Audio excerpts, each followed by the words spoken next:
ऐसे अमूमन हम सुनते भी हैं कि भैया ईडी आ रही है, कहीं पे ईडी छापेमारी कर रही है, तो लगता है चुनाव की घोषणा हो रही है। भूपेश बघेल न टूटेगा न झुकेगा, लड़ाई लड़ेंगे, सत्य की लड़ाई है।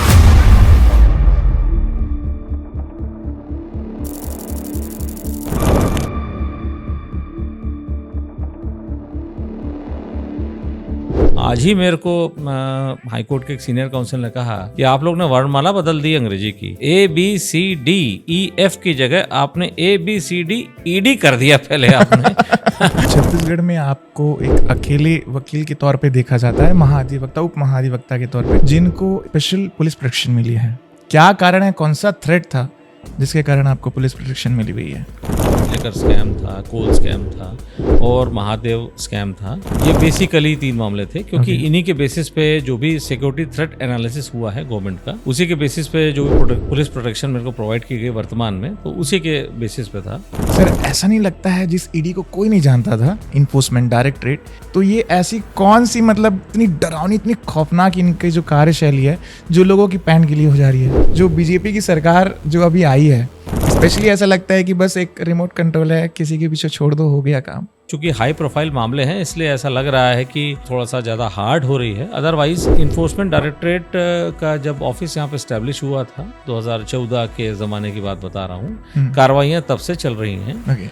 और वो मामले चूंकि बहुत हाई प्रोफाइल नहीं थे इसलिए उसमें हाईलाइट नहीं हुए। और ये भी एक महत्वपूर्ण चीज, ईडी को फटकार भी तो लगी उस चीज के लिए कि आखिर कौन सी जांच चल रही है। जनवरी से आपका कवासी लखमा जैसे मंत्री अंदर है, तो लगातार सुप्रीम कोर्ट फटकार भी लगा रही है कि ऐसी कौन सी जांच चल रही है। और ईडी का तो एक फैशन बन गया है बेबुनियाद आरोप लगाना, ये सुप्रीम कोर्ट कह रहे हैं। बीजेपी का कोई भी नेता इसमें नहीं है, ऐसा तो नहीं हो सकता ना, सिर्फ कांग्रेस और विपक्षी। किसी भी पॉलिटिकल पार्टी में, किसी पॉलिटिकल पार्टी का नाम नहीं लूंगा, उनके किसी व्यक्ति के खिलाफ अगर ऐसे कोई FIR दर्ज है या कोई ऐसा कंप्लेंट केस फाइल है तो जरूर हम करेंगे और करते भी हैं। आपने कहा कि फटकार लगी सुप्रीम कोर्ट से, ये लगी, सुप्रीम कोर्ट ने फटकार नहीं लगाया। जो मेरी समझदारी के हिसाब से मुझे लगता है कि सुप्रीम कोर्ट ने यह भी देखा कि हर व्यक्ति आ रहा है और यही कह रहा है कि लंबे 7 साल की मैक्सिमम सजा है और मेरे को 1.5 साल हो गया या 2 साल हो गया, मेरे को क्या अनलिमिटेड पीरियड तक आप जेल में रख देंगे?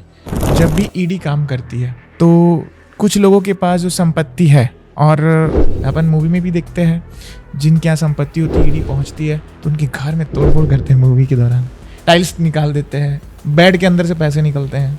तो ये बेसिक काम होता है इनकम टैक्स डिपार्टमेंट का, जो कि आपने मूवीज में देखा होगा। वो हमको कैश से मतलब नहीं, कैश मिल गया, ज्वेलरी मिल गई, it is so far and so good, वो तो हमारे लिए बोनांजा हो जाएगा। हमारा इंटरेस्ट में कि आपने पैसा जो कमाया सो कमाया, इन्वेस्टमेंट कहाँ की। 3 चीजें होती हैं जो मनी लॉन्ड्रिंग के ऑफेंस को कंस्टिट्यूट करती हैं: placement, layering and integration. Placement मतलब जो आपने पैसा कमाया उसको आपने सिस्टम में डाला किस प्रकार से। लेयरिंग आप ऐसे कर रहे हैं कि मैंने पैसा कमाया है कि ये दिखाना चाह रहा हूँ कि मैंने नहीं कमाया है, ये तो 15-20 लोगों के अकाउंट में मैंने पैसा उनके पास है, वो कमाए हैं। लास्टली ये होता है कि उसके बाद आप इंटीग्रेट कैसे कर रहे हैं, अपनी जेब में उस वापस पैसे को लेके कैसे आ रहे हैं। सब लोगों के दिमाग में एक बड़ी भ्रांति फैली हुई, ब्लैक मनी जो है वो ईडी पकड़ लेगी। नहीं, ब्लैक मनी तो कौन पकड़ेगा?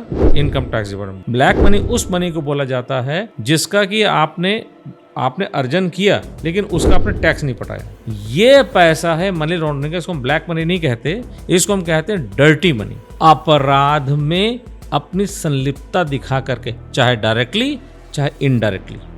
डेफिनेशन ही हमारी स्टार्ट होती है सेक्शन 3 की, हूसोएवर। सर हम छत्तीसगढ़ के बहुचर्चित शराब घोटाले में आते हैं, फिर उसके बाद कोल लेवी में आएंगे, वो भी इसी से संबंधित है। सर सबसे पहले तो मैं 2 क्वेश्चंस इस पे पूछ रहा हूँ। आपने कहा बिना FIR ईडी नहीं इनिशिएट करती है, तो भूपेश बघेल और भी नेता जो थे कांग्रेस के, क्या सभी के ऊपर FIR पहले हुई फिर ईडी गई, या फिर बिना FIR की ईडी पहुंच गई?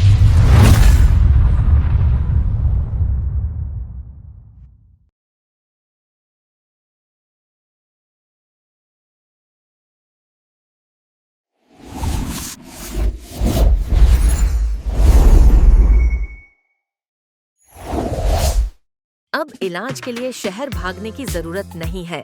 आपके अपने क्षेत्र में सोनी मल्टी स्पेशियलिटी हॉस्पिटल एवं प्रसूति गृह अभनपुर 120 बिस्तरों वाला आधुनिक और सेंट्रली AC हॉस्पिटल है। यहाँ पर सामान्य डिलीवरी और ऑपरेशन, ICU, NICU, डायलिसिस और बड़े ऑपरेशन की सुविधाएं उपलब्ध हैं। अपनी और अपने परिवार की सेहत की जिम्मेदारी अब सौंपिए सोनी मल्टी स्पेशलिटी हॉस्पिटल, बड़े उरला, रायपुर रोड, अभनपुर। नमस्कार, जय जोहार, जय छत्तीसगढ़। और आप देख रहे हैं आपका favourite podcast show the PS show. और मैं आज आपका होस्ट रोहित सोनी नहीं बल्कि जज रोहित सोनी हूं। आप बोल रहे होंगे मैं ऐसा क्यों बोल रहा हूं, तो आपको बता दूं कि आज के जो हमारे गेस्ट है ना, बेहद स्पेशल है।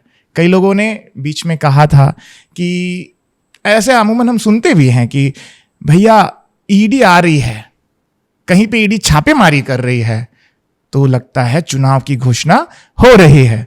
तो हमने सोचा कि ऐसे गेस्ट हम बुलाएं जो ईडी से हम उनका सवाल पूछ सके कि भैया ये ईडी किसकी सीडी कब कब निकाल देती है, किसी को पता नहीं चलता, और जिसके नाम से कई लोगों की पैंट भी गीली हो जाती है। तो आज हमने सोचा कि उन्हीं को बुला लिया जाए। तो आज हमारे पॉडकास्ट शो में एक ऐसे गेस्ट हैं जो ईडी के वकील भी है, उप महाधिवक्ता, जिन्हें डिप्टी एडवोकेट जनरल भी कहा जाता है, और सौरभ पांडे जी उनका नाम है। सौरभ पांडे जी हमारे गेस्ट जरूर है, लेकिन मैं आपको बता दूं कि सौरभ पांडे जी ऐसे नाम है, छत्तीसगढ़ में ऐसी शख्सियत है जिनको एकमात्र अधिवक्ता है जिनको स्पेशली पुलिस प्रोटेक्शन दिया गया है। आज हमारे पॉडकास्ट शो में भी वो लेकर के आए हैं अपनी पुलिस प्रोटेक्शन। हमें डर लग रहा था, लेकिन हमने सोचा कि अब सवाल पूछना हमारा काम है। सर, जय जोहार, जय छत्तीसगढ़। जय जोहार, जय छत्तीसगढ़, जय छत्तीसगढ़ महातारी की।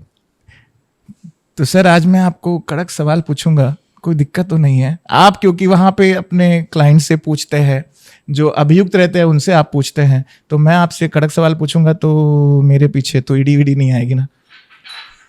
आप कोई भी सवाल पूछेंगे, आपको लगेगा वो कड़क है, वो कड़क है कि नहीं है, वो मेरे जवाब से आपको पता पड़ जाएगा कि वो कड़क था कि नहीं था। ओके। मैं आपके हर सवाल के जवाब को सेटिस्फाई ज़रूर करूँगा। ये जो आपने कहा कि ईडी है और लोग डर रहे हैं, मैं ये कहना चाहूँगा कि एक इंग्लिश का अल्फ़ाबेटिकल ऑर्डर है जिसमें ABCDEFGH होता है। ठीक है।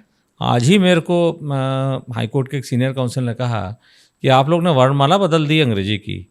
ABCDEF की जगह आपने ABCDED कर दिया पहले आपने। तो ये एक बड़ी अच्छी बात मेरे को आज एक सीनियर काउंसिल ने कही, तो मैं शेयर करना चाह रहा था, लेकिन ऐसी बात कुछ भी नहीं है जी। हाँ, नहीं सर, लोगों के जहन में बहुत सारे सवाल है, मैं सारे सवाल आपके सामने रखूंगा अभी, लेकिन आपकी जो शख्सियत है, कहते हैं कपिल सिब्बल जो देश के एक ऐसे अधिवक्ता है जिनको लोग अपना रोल मॉडल मानते हैं, तो वो जब सामने खड़े होते हैं कई केसेस में बड़े बड़े लोगों के लिए, और उनके विरुद्ध आप रहते हैं, रणनीति किस प्रकार की होती है? पहले अपन सिलसिलेवार आएंगे, फिर बहुत सारे केसेस में भी हम बात करेंगे इनसे। महादेव सट्टा, कोयला स्कैम, साथ ही साथ में भारतमाला स्कैम, शराब घोटाला, लेकिन ये जो है प्रमुख क्वेश्चन कि आपकी रणनीति कैसे होती है? मैं आपको ये कहना चाहूँगा कि जितने भी ये मामले हैं, ये मामले के इन्वेस्टिगेशन सर्वप्रथम प्रारंभ हुआ, ईडी ने जो प्रमुख अरेस्ट करी थी वो था कोयला का मामला, और वो था 2022 का कोयला स्कैम, देर आफ्टर आपका लिकर स्कैम, देर आफ्टर आपका महादेव स्कैम। ये 3 बड़े प्रमुख मामले शुरुआत में बड़े रहे, और इनमें बड़े केवल कपिल सिब्बल साहब ही नहीं, मैं उनकी बड़ी इज्जत करता हूँ, उसके अलावा भी बहुत अच्छे अच्छे सीनियर काउंसिल्स लोग यहाँ पे आए, उन्होंने भी आर्गुमेंट किया, और बड़े अच्छे वो लोग एक्सपीरियंस लोग हैं, बहुत रिसर्च करके आते हैं, बहुत अच्छे से प्रेजेंटेशन वो लोग देते हैं। अगर मुझसे पूछेंगे कि आपकी रणनीति क्या रही, तो मेरा ये कहना है कि अगर आपके सामने इतने अच्छे वकील जो आपके अपोजिट पार्टी को रिप्रेजेंट कर रहे हैं, वेल रिसर्च होके आए हैं, अगर आपको उनके समक्ष अपने आप को उपस्थित करना है और आपको कुछ अच्छी बातें कहनी है जिससे वो न्यायालय को वो अपनी बातों के तरफ रुझाना चाहते हैं और हम चाहते हैं कि हम न्यायालय हमारी बातों पर थोड़ा सा ज़्यादा ध्यान दे, तो आपको कंपेटेबल होना पड़ेगा, उनके कंपेटेबल होना पड़ेगा। जो लेटेस्ट चीज़ें देखिए, prevention of money laundering act ऐसा एक्ट है जो कि डेवलपिंग एक्ट है, 2005 में यद्यपि आया था, लेकिन इसमें ज़्यादातर क्रियान्वयन आपको जो दिख रहा है, जिसमें आप देख रहे हैं कि ईडी की कार्रवाई सबसे तेज़ हुई हैं, वो जो अमेंडमेंट्स उसमें हुए हैं कालांतर में, 16, 17, 18, 19 में जो उसमें अमेंडमेंट्स हुए हैं, तो अगर आप उन अमेंडमेंट्स के पश्चात की परिस्थितियों और उसके पश्चात में जो दूसरे केसेस गए, तो छत्तीसगढ़ का मामला बाद का आया है। उसके पूर्व में भी, ये तो 22 का मामला है, इसके पूर्व में भी जो मामले आए हैं उसमें सुप्रीम कोर्ट की जो रीजनिंग रही है, क्या रहा है क्या नहीं रहा है, अगर आप उसे एब्रेस्ट नहीं है, मतलब अगर आप ऑन द टोज नहीं हैं, तो फिर आप इतने एक्सपीरियंस लॉयर्स को, इतने सीनियर लॉयर्स को compete नहीं कर पाएंगे। तो हमेशा मेरी स्ट्रेटेजी यही रही कि लॉयर कोई भी मेरे सामने हो, लेकिन मेरे को पूरी प्रिपरेशन के साथ जाना है वहाँ पर, जो भी नई चीज़ें आई हैं उसे अब्रेस्ट होकर जाना है, और तभी मैं उनको डिफेंड कर पाऊँगा। ये मेरी स्ट्रेटेजी रही। तो मैंने बाकी और चीज़ें सोची नहीं कि कौन आ रहा है कौन नहीं आ रहा है, बट द थिंग इज़ कि मैं कितना प्रिपेयर्ड हूँ, इस पर मैंने ज़्यादा ध्यान दिया है। सर, छत्तीसगढ़ में आपको एक अकेले वकील के तौर पे देखा जाता है, महाधिवक्ता, उप महाधिवक्ता के तौर पे, जिनको स्पेशल पुलिस प्रोटेक्शन मिली है। क्या कारण है, कौन सा थ्रेट था जिसके कारण आपको पुलिस प्रोटेक्शन मिली हुई है? जो भी ये मामले में डील कर रहा था 2022 के ज़माने में, तो उस समय देखिए ये सारे जो मैंने आपको अभी बताया कि लिकर स्कैम था, कोल स्कैम था और महादेव स्कैम था, ये बेसिकली 3 मामले थे, क्योंकि इन्हीं के बेसिस पे जो भी सिक्योरिटी थ्रेट एनालिसिस हुआ है गवर्नमेंट का, उसी के बेसिस पे जो भी पुलिस प्रोटेक्शन मेरे को प्रोवाइड की गई वर्तमान में, तो उसी के बेसिस पे था। और ये जो सारे मामले थे, ये सारे हाई प्रोफाइल मामले थे। इन सारे मामलों में या तो प्रशासनिक स्तर के बड़े शीर्ष अधिकारी जुड़े हुए थे, इसके साथ ही जिसमें इल्ज़ामात जो लगे थे उसमें जो तत्समय का जो पॉलिटिकल बैकग्राउंड था, उनके भी शीर्ष लीडर्स के ऊपर भी इसमें जो है इल्ज़ाम लगे थे। ऐसी परिस्थिति में मैं कहूँगा प्रेशर बहुत अधिक था मेरे ऊपर, और प्रेशर जो होता है वो दोनों तरफ से होता है, ठीक है। प्रेशर मतलब दोनों पार्टीज़ की तरफ से होता है, तो प्रेशर अधिक था। मैं धमकी तो नहीं कहूँगा, धमकी मेरा एक सोचने का अलग तरीका है। कुछ लोग उसको धमकी के रूप में लेते हैं, कुछ लोग प्रेशर के रूप में लेते हैं। मैं धमकी वाली चीज़ें तो मैंने कभी अपने जीवन में अपने ऊपर अंगीकार की नहीं है। हाँ, ये मैं ज़रूर कहूँगा प्रेशर बहुत था दोनों तरफ से, और उस प्रेशर, मैंने उसको प्रेशर सोचा, किसी ने उसको धमकी सोची, लेकिन राज्य शासन को ऐसा लगा कि भाई इसमें थोड़ा सा सिक्योरिटी थ्रेट एनालिसिस है, उन्होंने एनालिसिस किया, और उस वजह से जो प्रोटेक्शन मेरे को ग्रांट किया गया वो ग्रांट किया गया है। सर, ऐसा नहीं लगता है जिस ईडी को कोई नहीं जानता था, इन्फोर्समेंट डायरेक्टरेट, वो आज पैसे वाले जब भी सुनते हैं ना ईडी का नाम, तो ये सोचते हैं कि भैया हमारे पास मत आ जाए। तो ये ऐसी कौन सी, मतलब इतनी डरावनी, इतनी खौफनाक इनकी जो कार्यशैली है, जो लोगों की पैंट गीली हो जा रही है, क्या कारण है इसके पीछे? पहले तो ऐसा नहीं होता था। जो बीजेपी की सरकार जो अभी आई है, स्पेशली ऐसा लगता है कि बस एक रिमोट कंट्रोल है, किसी के पीछे छोड़ दो, हो गया काम। मैं आपको ये बताना चाहूँगा कि छत्तीसगढ़ में जो इन्फोर्समेंट डायरेक्टरेट की जितनी कार्रवाइयाँ चल रही हैं, ये अभी आपको थोड़ा सा, चूँकि हाई प्रोफाइल मामले हैं इसलिए ऐसा लग रहा है कि थोड़ा सा ज़्यादा हार्ड हो रही है। अदरवाइज़ इन्फोर्समेंट डायरेक्टरेट का जब ऑफिस यहाँ पे इस्टेब्लिश हुआ था, 2014 के ज़माने की बात बता रहा हूँ, कार्रवाइयाँ तब से चल रही हैं। और वो मामले चूंकि बहुत हाई प्रोफाइल नहीं थे, इसलिए उतने हाईलाइट नहीं हुए, और उस ज़माने में इन्फोर्समेंट डायरेक्टरेट और उसके जो special powers granted under the PMLA act हैं, उसके बारे में किसी को जानकारी उपलब्ध नहीं थी। धीरे धीरे कालांतर में कानून डेवलप हुआ, तो और चूँकि बड़े लोग उसमें शामिल होने लग गए दायरे में, इसलिए थोड़ा सा ऐसी जानकारी प्राप्त हुई। लेकिन ये जो मामले हैं, मैंने सबसे पहले जो प्रोसिक्यूशन कंप्लेंट पेश की थी 2015 के ज़माने में पेश की थी। 2015 के ज़माने से ये कार्रवाइयाँ चल रही हैं, और 2017-18 के आसपास भी हमने एक बड़ा मामला किया था जिसमें एक पूर्व IAS अधिकारी उनकी अरेस्टिंग हुई थी। और क्योंकि हमारा काम क्या है, जो PMLA के दायरे के अंदर हमको काम करना है। किसी भी अथॉरिटी के पास फुल पावर कभी कोई कानून देता नहीं है, कुछ ना कुछ रिस्ट्रिक्शन जरूर लगाता है। मैं उस पर सवाल ज़रूर पूछूंगा आगे आपको, लेकिन सामान्य आदमी ये जानना चाहता है, ईडी को कहाँ से लीड मिलती है, कैसे कार्य करती है, कौन एक्टिव करता है, ये सब होता कैसे है? देखिए, मैं एकदम इस बात को एकदम स्पष्ट बताना चाह रहा हूँ आपको कि इन्फोर्समेंट डायरेक्टरेट जो है, वो कोई भी अगर अपना प्रोसिक्यूशन लॉन्च करती है या किसी भी केस में अपनी कार्रवाई करती है, तो सबसे महत्वपूर्ण चीज़ उसमें ये होती है कि जैसा कि हमारे प्रिवेंशन मनी लॉन्ड्रिंग एक्ट में भी लिखा गया है, और उसको बड़ा क्लैरिफाई किया गया सुप्रीम कोर्ट के बड़े हाईलाइटेड जजमेंट में, Vijay Madan Lal Chaudhary versus Union of India में बड़ा हाईलाइट किया गया कि ईडी अपनी कार्रवाई कब प्रारंभ कर सकती है। सबसे बड़ा प्रश्न हर व्यक्ति के मन में यही आता है कि ईडी कब अपनी कार्रवाई प्रारंभ कर सकती है। तो बड़ा सा एकदम सीधा उसका सिंपल आंसर है कि ईडी अपनी कार्रवाई इंडिपेंडेंटली वैसे तो नहीं चालू करती है, किंतु उसके लिए कुछ रिस्ट्रिक्शंस हैं, जैसे कि ईडी को अपनी मुख्य कार्रवाई प्रारंभ करने के लिए या तो किसी भी मामले में एक एफआईआर होनी चाहिए या फिर किसी भी दूसरी इन्वेस्टिगेटिंग एजेंसी के द्वारा एक क्रिमिनल कंप्लेंट फाइल होना चाहिए। अब आप बोलेंगे कौन से मामले वो हो सकते हैं कि जिनमें एफआईआर दर्ज हो तो ईडी कार्रवाई करेगी, या कौन से मामले ऐसे हों जिसमें कोई क्रिमिनल कंप्लेंट फाइल हो और ईडी कार्रवाई करेगी। तो उसका सीधा सा स्पष्ट उत्तर prevention of money laundering act में ही दिया गया है। Prevention of money laundering act में एक शेड्यूल दिया गया है, अनुसूची जिसको हम कहें हिंदी में, तो एक शेड्यूल दिया गया है। उसमें कुछ अपराधों की व्याख्या है। मसलन जो prevention of money laundering act में जो शेड्यूल दिया गया है उसमें कई प्रकार के अपराधों का और कई प्रकार के अधिनियमों का उल्लेख है। मसलन जैसे इंडियन पीनल कोड था पहले, जो अब भारतीय न्याय संहिता हो गया, तो उसके कुछ अपराधों के उसमें वर्णन है कि जो इंडियन पीनल कोड था उसमें नाना प्रकार के अपराध थे, लेकिन पीएमएलए के अंतर्गत दायरे में कौन कौन से अपराध आ सकते हैं वो उसमें उल्लेखित थे। उसी प्रकार से narcotics and psychotropic substances act है, उसके भी कुछ धाराओं का उल्लेख है, कस्टम एक्ट का उल्लेख है, पीटा एक्ट का उल्लेख है, और ऐसे करके कस्टम एक्ट का उल्लेख है, और कई सारे अधिनियम की कुछ कुछ धाराओं को उन्होंने वहाँ पर समाहित करके रखा है। यदि इन धाराओं में से किसी एक अपराध के संदर्भ में या एक से अधिक अपराध के संदर्भ में यदि किसी के खिलाफ एफआईआर दर्ज है या कोई क्रिमिनल कंप्लेंट केस फाइल है, तब ही ईडी अपने मोशन में आती है और फिर वो अपनी इंक्वायरी प्रारंभ करती है।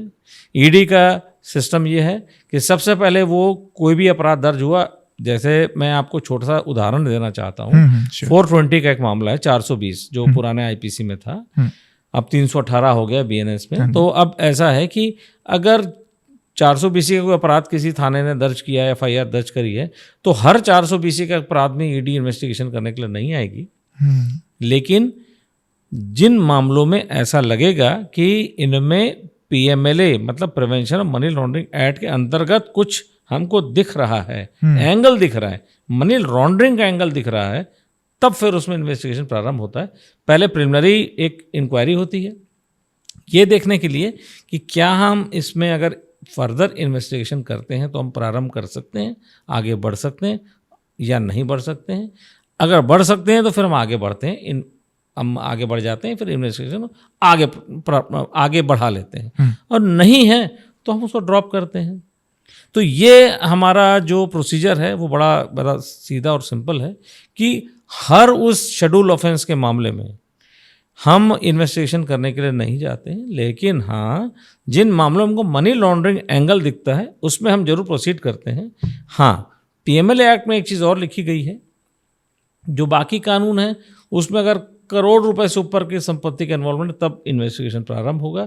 लेकिन कुछ ऐसे केसेस हैं जैसे महिलाओं से संबंधित अपराध हैं या नारकोटिक्स से संबंधित अपराध हैं, उसमें 1 करोड़ से नीचे का भी अगर कुछ संलिप्तता है तो हम आगे बढ़ते हैं। और एक और मैं लास्टली एक और चीज़ आपको बताना चाहूँगा कि ये 1 करोड़ या जो भी बात है ये होता है प्रोसीड्स ऑफ क्राइम।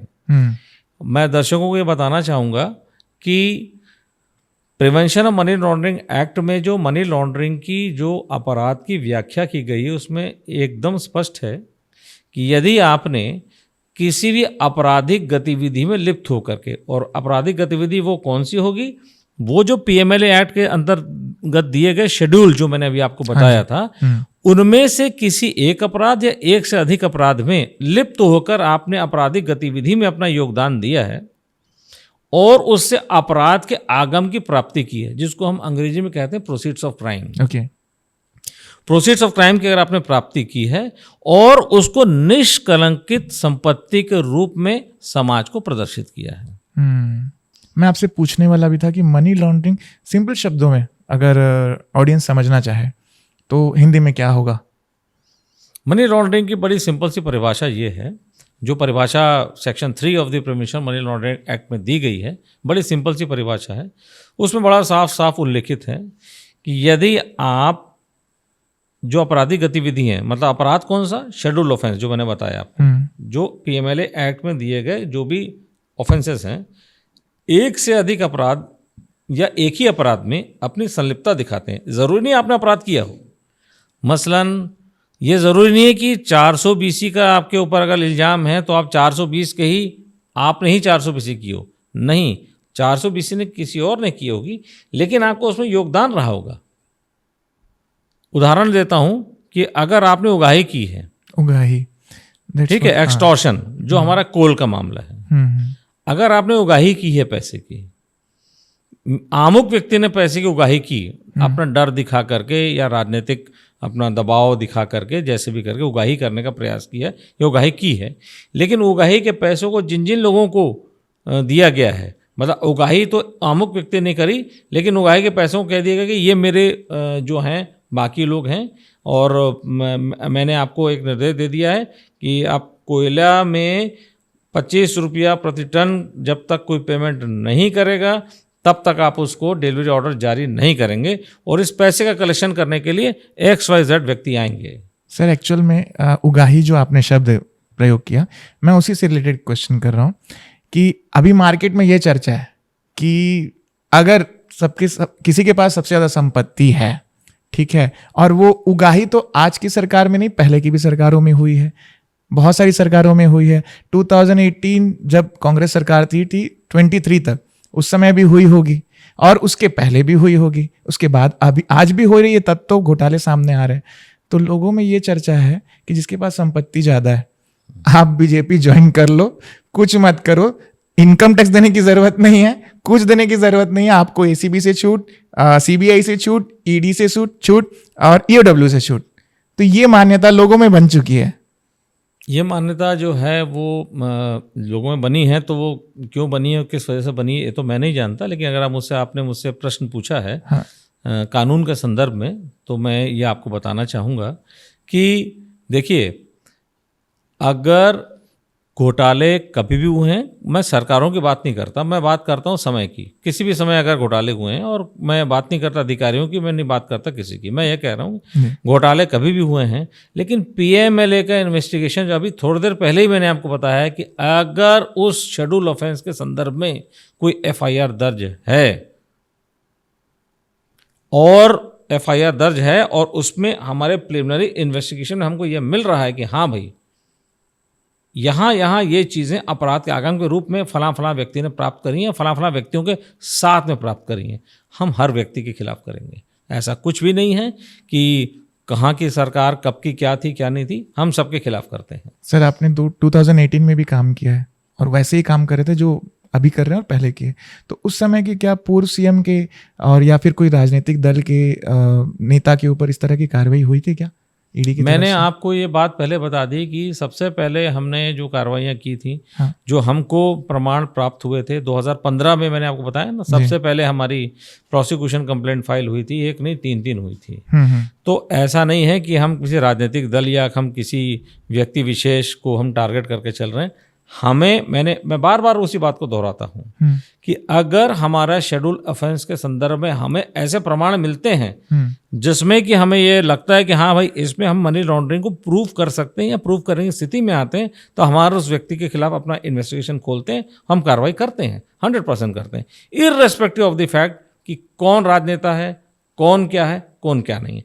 हाँ, ये बात अलग है कि वर्तमान परिस्थिति में हमें ये दिख रहा था। देखिए, अगर आप पूर्व सरकार की बात कर रहे हैं तो 2015 में भी सरकार किसकी थी वो आप जानते होंगे, बीजेपी। केंद्र में किसकी थी ये भी आप जानते होंगे, उस समय क्योंकि ये केंद्रीय एजेंसी है जी। केंद्रीय एजेंसी है। 2015 में किसकी सरकार थी, किसकी थी, और आज तक आप देखते आइए कि हम कार्रवाई करते ही आ रहे हैं। जब हमको स्कैम से रिलेटेड ज़्यादा अच्छा एविडेंस मिलता है, हम अपनी कार्रवाई को तेज़ी से आगे बढ़ाते हैं। जैसे वर्तमान में 2022 में जिन स्कैमों की मैं बात कर रहा हूँ, जिस प्रकार के हमने एविडेंस वहाँ पर कोर्ट के सामने रखे हैं, अगर उसमें कोई भी कोताही होती, कोई भी अगर हम पे इल्ज़ाम लगाता कि ये किसी प्रकार से कहीं से मोटिवेट होकर काम कर रहे हैं, तो वो कोर्ट उसको डिस्कार्ड कर देता। उन सारे मामलों में आपने देखा होगा कि अल्टीमेटली वो जो अभियुक्त गण हैं, जमानत यहाँ से नहीं हुई, अभी तो जमानत का स्टेज चल रहा है, प्राइमा फेसाई देखा जाता है जमानत स्टेजों में कि इनके खिलाफ जो प्रमाण इन्होंने इन्वेस्टिगेटिंग एजेंसी ने कलेक्ट किए हैं क्या वह सुदृढ़ हैं कि नहीं है तुरंत जमानत दिया जाता है। लेकिन आप ये देखेंगे कि सुप्रीम कोर्ट तक लोग लड़ते गए हैं, सुप्रीम कोर्ट ने जमानत तो दी है लेकिन मेरिट के आधार पर नहीं, उनके द्वारा किए गए अपराध के गुण दोष के आधार पर किसी को जमानत ग्रांट नहीं करी गई है। केवल एक ही उनके द्वारा प्ली लिया गया है, बहुत लंबे समय से हम जेल में हैं, ट्रायल स्टार्ट होने की कोई परिस्थिति नहीं है। उसके बाद भी सुप्रीम कोर्ट ने जमानत तो दी किंतु ये कह दिया कि आप छत्तीसगढ़ राज्य की बाउंड्री के बाहर रहेंगे। सर ये भी एक महत्वपूर्ण चीज है। ईडी को फटकार भी तो लगी उस चीज के लिए कि आखिर कौन सी जांच चल रही है। जनवरी से आपका कवासी लखमा जैसे मंत्री अंदर है, पूर्व मंत्री अंदर है और भी अधिकारी अंदर है, तो लगातार सुप्रीम कोर्ट फटकार भी लगा रही है कि ऐसी कौन सी जांच चल रही है। और ईडी का तो एक फैशन बन गया है बेबुनियाद आरोप लगाना, ये सुप्रीम कोर्ट कह रहे हैं। तो आखिर किस दिशा में जा रहे हैं, क्योंकि बीजेपी का कोई भी नेता इसमें नहीं है। ऐसा तो नहीं हो सकता ना, सिर्फ कांग्रेस और विपक्षी यही ईडी के रडार में है, जो आज अभी दिख रहा है कुछ सालों से। इस बात का 2 फोल्ड जवाब दूंगा मैं। हाँ, पहले आपने दूसरी जो बात कही उसका पहले जवाब दे देता Sure. हूं। मैं फिर से दोहरा रहा हूं जी, ईडी इन्वेस्टिगेशन कब प्रारंभ करती है, जो मैंने बात ही वहां से प्रारंभ की थी, अगर किसी भी शेड्यूल ऑफेंस में कोई एफआईआर दर्ज है या कंप्लेंट केस दर्ज है। यदि किसी भी पॉलिटिकल पार्टी में, किसी पॉलिटिकल पार्टी का नाम नहीं लूंगा, उनके किसी व्यक्ति के खिलाफ अगर ऐसी कोई एफआईआर दर्ज है या कोई ऐसा कंप्लेंट केस फाइल है तो ज़रूर हम करेंगे और करते भी हैं। दूसरी बात, आपने कहा कि फटकार लगी सुप्रीम कोर्ट से, ये लगी, सुप्रीम कोर्ट ने फटकार नहीं लगाया। सुप्रीम कोर्ट, कुछ लोग कहते हैं फटकार लगाया, मैं उसको, चूंकि एक लॉयर हूँ, एक प्रोफेशनल लॉयर हूँ, लॉ के दृष्टिकोण से मैं सुप्रीम कोर्ट की बातों को आपके सामने रखना चाहता हूँ। Okay. जो मेरी समझदारी के हिसाब से मुझे लगता है कि बेहतर होगा। हो सकता है उसका इंटरप्रिटेशन या उसका कोई अर्थान्वयन कोई कुछ और भी निकाल सकता है, लेकिन मेरा अर्थान्वयन उस बात का ये है कि सुप्रीम कोर्ट ने यह कहा, सुप्रीम कोर्ट ने यह भी देखा कि हर व्यक्ति आ रहा है और यही कह रहा है कि लंबे 7 साल की मैक्सिमम सज़ा है और मेरे को 1.5 साल हो गया या 2 साल हो गया, मेरे को क्या अनलिमिटेड पीरियड तक आप जेल में रख देंगे। तो ये इस प्रकार के सबमिशन सुप्रीम कोर्ट में आए, तो सुप्रीम कोर्ट ने फिर पूछा, केवल ईडी से नहीं पूछा, एंटी करप्शन ब्यूरो भी जो है वो एजेंसी है जो इन्हीं मामलों पे अपना इन्वेस्टिगेशन कर रही है। दोनों के लोगों को उन्होंने एक डायरेक्शन पास किया कि भाई आप देखिए जो भी आपका इन्वेस्टिगेशन है, कृपया करके उसको आप क्लोज कर दीजिए। क्लोज करने के बाद आप ट्रायल को स्टार्ट कीजिए। 3 महीने का समय दिया गया था, आप स्टार्ट कीजिए अपने ट्रायल को। हाँ, अगर इन्वेस्टिगेशन हम क्लोज करेंगे और ट्रायल स्टार्ट हो जाएगा तो हमको रोक नहीं है, ना एसीबी को रोक है ना ईडी को रोक है, कि ट्रायल स्टार्ट होने के बाद भी अगर हमको नए एविडेंस नए लोगों के लिए आते हैं तो हम अपना नया प्रकार का मामला न प्रस्तुत कर पाएँ। तो सुप्रीम कोर्ट ने ये कहा है कि आप ट्रायल को प्रारंभ होने दीजिए, क्योंकि ये सब लोग आकर के यही मुद्दे उठा रहे हैं कि हम जेल में हैं, ट्रायल स्टार्ट नहीं हुआ है, गवाहों की संख्या बहुत अधिक है। इस संदर्भ में सुप्रीम कोर्ट के उस फैसले को देखता हूं। फटकार के संदर्भ में तो ठीक है भाई, वो तो बहुत सारी बातें हैं, पॉलिटिकल पार्टीज बता सकती हैं, मीडिया हाउसेस बता सकते हैं। एक और सुप्रीम कोर्ट का लाइन्स है, स्टेटमेंट है कि जमानत, एक तो ईडी कहती है जमानत मत दो, और उसके बाद जांच पेंडिंग हो जाती है, तो सुप्रीम कोर्ट कहती है कि या तो आप अपनी जांच कर लो या तो फिर जमानत के लिए वो तो सामने वाले की अभिव्यक्ति की आज़ादी है कि वो तो कैसे भी जमानत के लिए तो लगाएगा ही। तो वो क्या कहेगा कि ट्रायल तो शुरू ही नहीं हो रहा है। इसमें सबसे महत्वपूर्ण बात मैं आपको बताना चाहता हूं कि जो बाकी जो प्रकरण हैं, जैसे वो चाहे वो आपका आईपीसी ऑफेंसेस हो चाहे दूसरे ऑफेंसेस हो, लेकिन पीएमएलए में एक खास प्रावधान है जमानत के संदर्भ में, वो बड़ा महत्वपूर्ण है, जो मैं डिस्कस करना चाहता हूँ। वो प्रावधान है धारा 45 का, सेक्शन 45 का। सेक्शन 45 पीएमएलए में एक बड़ा स्ट्रिंजेंट प्रावधान है, जो कि लोग जो कह रहे हैं कि अगर आप ईडी में अगर आपका नाम आ गया, आप एक्यूज हो गए, तो आपको जमानत बड़ी मुश्किल से मिल पाएगी और बड़ा आपको पापड़ बेलने पड़ेंगे। नाना प्रकार की बातें जो होती हैं वो होती हैं। तो वो पापड़ बेलने पड़ेंगे बात नहीं है, मैं आपको प्रावधान के, क्योंकि एज ए मैंने कहा ना, मैं प्रोफेशनल लॉयर की तरह से आपसे बात कर रहा हूँ। ठीक बात है। तो जो प्रावधान है कानून में, उसके संदर्भ में ये कहा गया है कि सेक्शन 45 में अगर ईडी के केस में अगर कोई संलिप्त है तो उसके लिए 2 राइडर्स हैं। पहला, कि जब जमानत का आवेदन पत्र वो प्रस्तुत करेगा तो उस पब्लिक प्रोसिक्यूटर को सुनना आवश्यक है कोर्ट को। दूसरा प्रावधान यह है कि अगर कोर्ट को समाधान हो जाता है कि यह पीएमएलए का जो केस उसके सामने प्रस्तुत किया गया उसमें इसकी संलिप्तता मुझे नहीं दिख रही है, और पहले चीज़ मुझे संलिप्तता नहीं दिख रही है, और दूसरा कि अगर इसको जमानत पे छोड़ा जाता है तो ये बाहर निकल के दोबारा से वही अपराध नहीं करेगा, तब कोर्ट उसको जमानत ग्रांट करेगा। एक स्ट्रिंजेंट प्रावधान है। इसमें छोटा सा और उन्होंने थोड़ा सा कानून बनाने वालों ने थोड़ा सा एक और लिबर्टी ग्रांट करी है। Old aged persons, infirm persons, छोटे बच्चे, इनको थोड़ा सा लिबर्टी दे दिया है कि उनको दे दिया जाएगा। ये जो स्ट्रिंजेंट प्रावधान है, ये स्ट्रिंजेंट प्रावधान ऐसा नहीं कि सुप्रीम कोर्ट के सामने चैलेंज कभी नहीं हुआ। निकेश ताराचंद शाह का एक मामला था जो कि चैलेंज हुआ था, और 2017-18 का वो है, उसमें सुप्रीम कोर्ट ने ये कहा था कि नहीं, ये जो प्रावधान है कि भाई प्रथम दृष्टया इसकी संलिप्तता अगर कोर्ट को लग जाएगी नहीं है ऑफेंस में, और बाहर अगर जमानत का लाभ दे दिया तो उतर के वो फिर से वो ऑफेंस रिपीट नहीं करेगा। ये सेटिस्फाई होने वाली जो बात है, ये थोड़ा सा संवैधानिक प्रिंसिपल्स का विरोध है। तो उस जमाने में सुप्रीम कोर्ट ने ये जो सेकंड कंडीशन थी इसको सेट असाइड किया था, क्वैश किया था, गैर संवैधानिक बताते हुए। लेकिन कालांतर में बाद में अमेंडमेंट आया, उसमें 19 में अमेंडमेंट आया, उसमें उस प्रावधान को रिपीट किया गया, लेकिन कुछ अमेंडमेंट के साथ में। देखिए, आपको एक बात बता दे रहा हूँ कि आप सुप्रीम कोर्ट ने अगर कोई जजमेंट दिया है तो सुप्रीम कोर्ट का काम है लॉ की व्याख्या करना। हम कहते हैं ना, भारत में 3 विंग हैं। पहला विंग कौन सा है? पहला विंग है विधायिका, जो लॉ मेकिंग करती है। दूसरा कौन सा है? एग्जीक्यूटिव मशीनरी, जो लॉ को लागू करती है, जैसे ईडी लॉ को लागू करती है। तीसरी कौन सी है? सुप्रीम कोर्ट या हाई कोर्ट्स, जो इंटरप्रिटेशन करते हैं, जो कानून की व्याख्या करते हैं। तो आप सुप्रीम कोर्ट का जजमेंट अगर सुप्रीम कोर्ट ने कुछ व्याख्या करके आपके सामने प्रस्तुत कर दी और कहा कि नहीं भाई हमको अनकॉन्स्टिट्यूशनल लग रहा है, तो केवल सुप्रीम कोर्ट के जजमेंट को पलटने के लिए कोई आप एक संशोधन नहीं ला सकते। आप संशोधन बाकायदा ला सकते हैं, लेकिन उसमें लॉजिकल रीज़न होने चाहिए कि लॉजिकल रीज़न थे, इसलिए हमने ये रिपीट किया, धारा को रिपीट किया। उसके बाद वो Vijay Madan Lal Chaudhary versus Union of India के केस में वो टेस्टिंग हुई। पूरा के पूरे मनी लॉन्ड्रिंग एक्ट के जितने इंपॉर्टेंट प्रोविजंस हैं उनको सबको सुप्रीम कोर्ट में टेस्टिंग किया गया, वो छलनी से छन के आया, और उसके बाद ये उचित ठहराया गया कि हाँ भाई ये प्रोविज़न तो कंटेन करेगा। तो इसीलिए prevention of money laundering act की जो बेल है थोड़ी सी कठिन हो जाती है, जिस वजह से लोगों को थोड़ा सा उसमें भय लगता है। सर, एक और जहन में सवाल आता है कि जब भी ईडी काम करती है तो कुछ लोगों के पास जो संपत्ति है, और मूवी की तरह अपन मूवी में भी देखते हैं जिनके यहाँ संपत्ति होती ईडी पहुँचती है एफआईआर के बाद में, जो भी है मनी लॉन्ड्रिंग के बाद में, उगाही के बाद में, तो उनके घर में तोड़फोड़ करते हैं। मूवी के दौरान ऊपर तोड़ते हैं, नीचे तोड़ते हैं, टाइल्स निकाल देते हैं, बेड के अंदर से पैसे निकलते हैं। तो यहाँ पर किस किस के घर में तोड़फोड़ हुई है? देखिए, ये बेसिकली क्या है जो आप जो बात बता रहे हैं, this is basically related to the concealment of money या ज्वेलरी।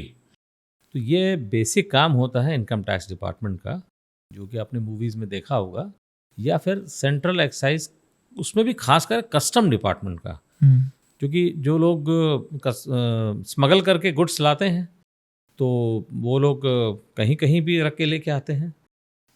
अपने शरीर के भी कई भागों में वो लोग छुपा लेते हैं, सर्जरी करके भी लगा लेते हैं जी। और ऐसे कई भाग हैं शरीर के जहाँ पे कंसील कर लेते हैं, जो नाम मैं लेना नहीं चाहूँगा। और दूसरी बात होती है जैसे इनकम टैक्स वगैरह डिपार्टमेंट है, तो इनकम टैक्स डिपार्टमेंट भी ये सब काम करता है, क्योंकि वो लोग बेसिकली सर्च करने के लिए जाते हैं इन चीज़ों के लिए।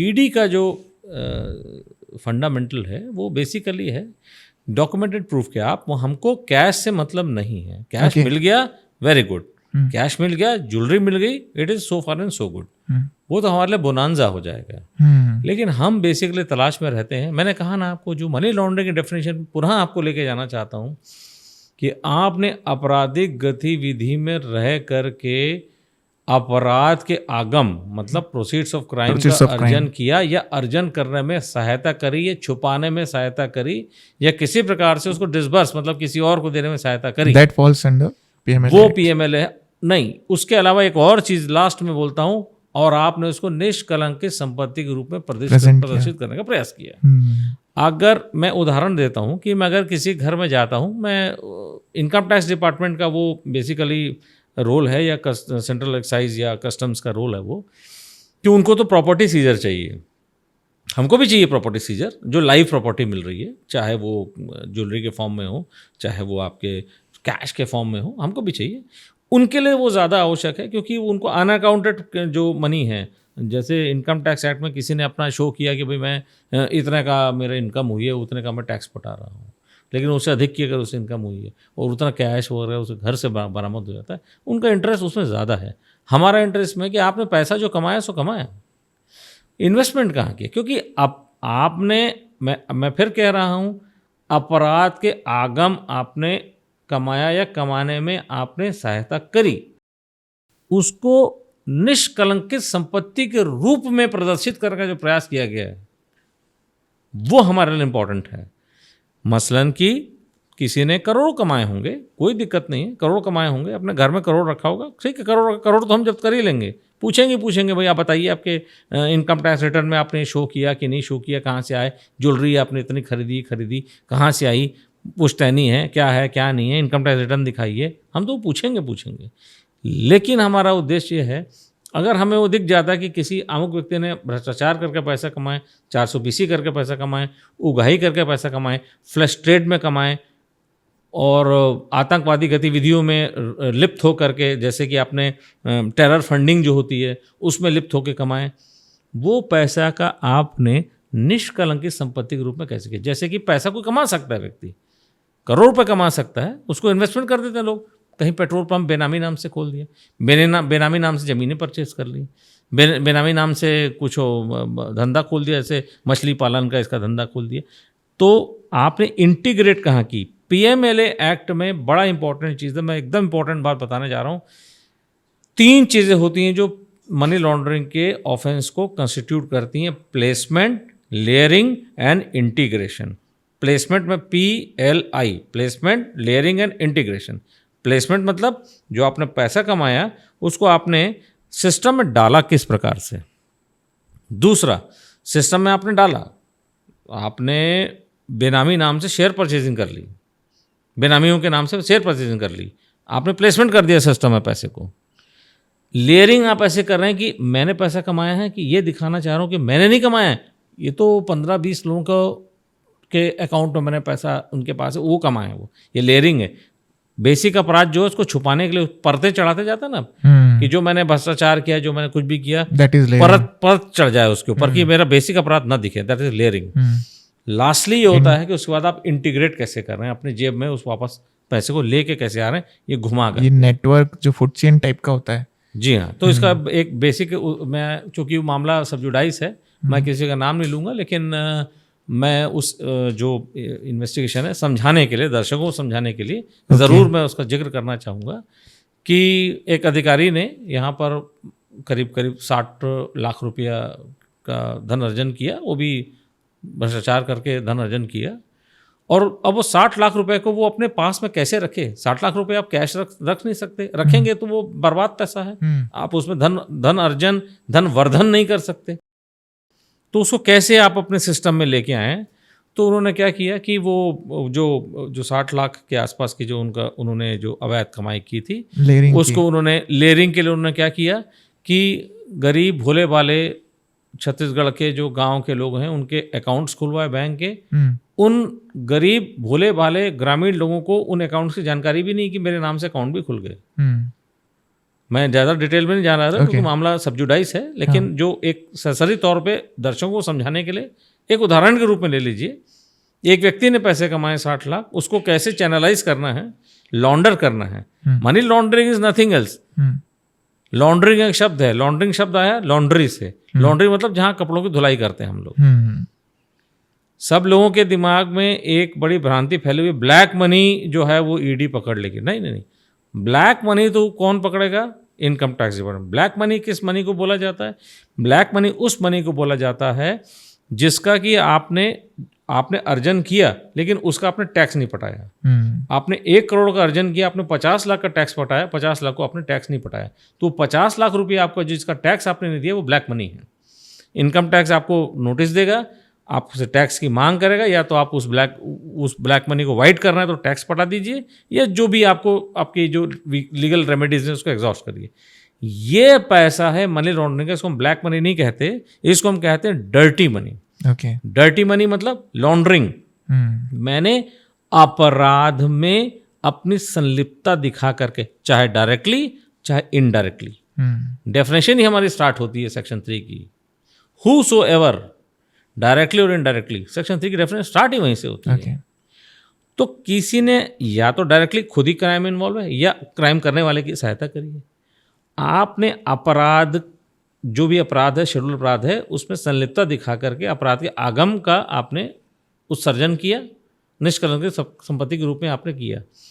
यहाँ आप क्या करें, इनकम टैक्स जो ब्लैक मनी बोलती है, वो ब्लैक मनी उनका तो इनकम टैक्स का सिस्टम है कि आपने इतना पैसा कमाया था, आपने हमको बताया नहीं, भाई हमको पता पड़ गया तब टैक्स दे दो, दैट इज ब्लैक मनी। यहाँ पे आप आपराधिक गतिविधियों में संलिप्त होकर के पैसा कमा रहे हैं तो वो गंदा हो जाता है पैसा, that is dirty money. That's dirty money. उसको लॉन्डर कर रहे हैं आप, धुलाई कर रहे हैं उसकी, धुलाई करके आप क्या कर रहे हैं, उसको निष्कलंकित संपत्ति के रूप में समाज को प्रदर्शित कर रहे हैं। देखो भैया मेरा पैसा साफ है। जैसे कि मैं आपको उदाहरण दे रहा था, वापस उस पर आता हूँ। 60 लाख रुपया कमाए, 60 लाख रुपया के लिए उन्होंने क्या किया, गांव के भोले भाले लोगों का अकाउंट खुलवा दिए, जिनको खुद को नहीं मालूम है, अकाउंट खुलवा दिए गए बैंक में, सबके अकाउंट में पैसा ट्रांसफर हो। सो बैंक के अधिकारियों को भी संलिप्तता है, क्योंकि किसी आदमी के रूप में, किसी आदमी के अगर खाते में एक दिन में 1 लाख, 2 लाख, 5 लाख, 10 लाख ट्रांसफर हो रहा है, तो 50 लाख ट्रांसफर हो रहा है, तो कम से कम किसी को, बैंक अधिकारी को तो समझना चाहिए ना कि ये तो ग्रामीण टाइप के लोग हैं, अकाउंट खुला है, जिनके अकाउंट में आज तक 2 रुपया नहीं आया है और उनके अकाउंट में सीधे 10 लाख आ रहा है। ये भारतमाला में ज्यादातर हुआ। ऐसी परिस्थिति में क्या हुआ कि वो, देखिए उन्होंने क्या किया, देखिए बहुत मतलब एग्जाम्पल दे रहा हूँ मनी लॉन्ड्रिंग का, जो समझ में आ जाएगा, दर्शकों को सबको समझ में आएगा। 60 लाख रुपए ट्रांसफर हो गए बैंक अकाउंट्स में, 200 के ऊपर जो ग्रामीण लोग थे उनको पता भी नहीं है। उसके बाद एक घोंघा कंपनी, जिसको हम शेल कंपनी कहते हैं। शेल कंपनी का मतलब होता है कि कंपनी कुछ नहीं बनी है, कंपनी के रजिस्ट्रार के पास में जाके आपने कंपनी का रजिस्ट्रेशन जरूर करवा लिया है, लेकिन कंपनी कोई काम नहीं कर रही है, केवल पेपर्स में कंपनी बनी है। एक XYZ को एड्रेस दे दिया, ये हमारा कॉर्पोरेट ऑफिस है, फलाना ढिमकाना, एक बोर्ड ऑफ डायरेक्टर्स हैं, वो भी एक आपने एक दे दिया, आपने रजिस्ट्रेशन करा लिया। ऐसी 13 शेल कंपनियों का रजिस्ट्रेशन कराया गया एक जगह पर, वो जगह नहीं बताऊंगा। और ये सारे जो उन्होंने उस शेल कंपनियों से अपने शेयर लॉन्च किए, 10% फेस वैल्यू, 90% प्रीमियम के इन्होंने शेयर परचेज कर लिए। मतलब 200 बैंक अकाउंट, 200 ग्रामीणों के अकाउंट में जो 60 लाख रुपए ट्रांसफर हुआ है, वो कहाँ चला गया, शेल कंपनी के शेयर खरीदने में चला गया, यहाँ से वहाँ चला गया।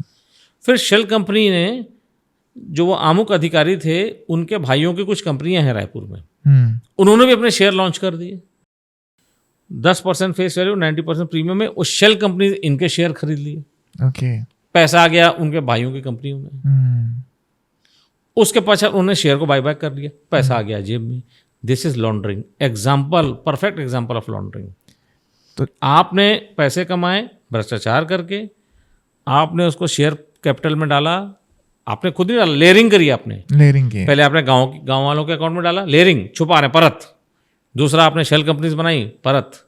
तीसरा आपने भाइयों का लॉन्च किया, परत। तीसरा बाय बैक करके जेब में पैसे आपने। ये this is basically money laundering.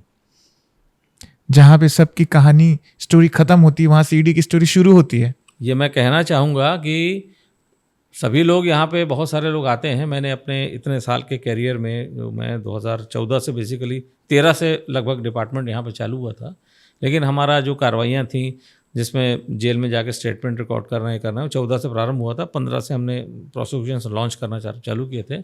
इतने अभी 2025 तक के मैं अपने ईडी के साथ जो मेरा जुड़ाव है, मैं ये बताना चाह रहा हूँ कि बहुत सारे लोग सोचते हैं कि अरे हमारा इनकम टैक्स अकाउंट तो हमने तो सब आईटी में अपना क्लियर करके रखा हुआ है, तो मैं यही जो आपको थोड़ी देर पहले मैंने आपको डेफिनेशन बताई और दोनों में बाइफर्केशन किया कि black money is something different, you can cure the black money.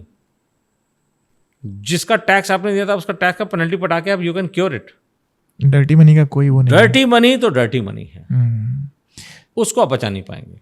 तो हम और आपका इनकम टैक्स रिटर्न अगर कोई व्यक्ति दिखाना चाहता है कि मेरा इनकम टैक्स रिटर्न बड़ा वो है, ओके है, वो शायद आपके विरोध में चला जाए। तो सर हम छत्तीसगढ़ के बहुचर्चित शराब घोटाले में आते हैं, फिर उसके बाद कोल लेवी में आएंगे, वो भी इसी से संबंधित है, डर्टी मनी से ही, मनी लॉन्ड्रिंग से। सर सबसे पहले तो मैं 2 क्वेश्चंस इस पे पूछ रहा हूँ। आपने कहा कि बिना एफआईआर ईडी नहीं इनिशिएट करती है, तो भूपेश बघेल और भी नेता जो थे कांग्रेस के, क्या सभी के ऊपर एफआईआर पहले हुई फिर ईडी गई या फिर बिना एफआईआर की ईडी पहुंच गई?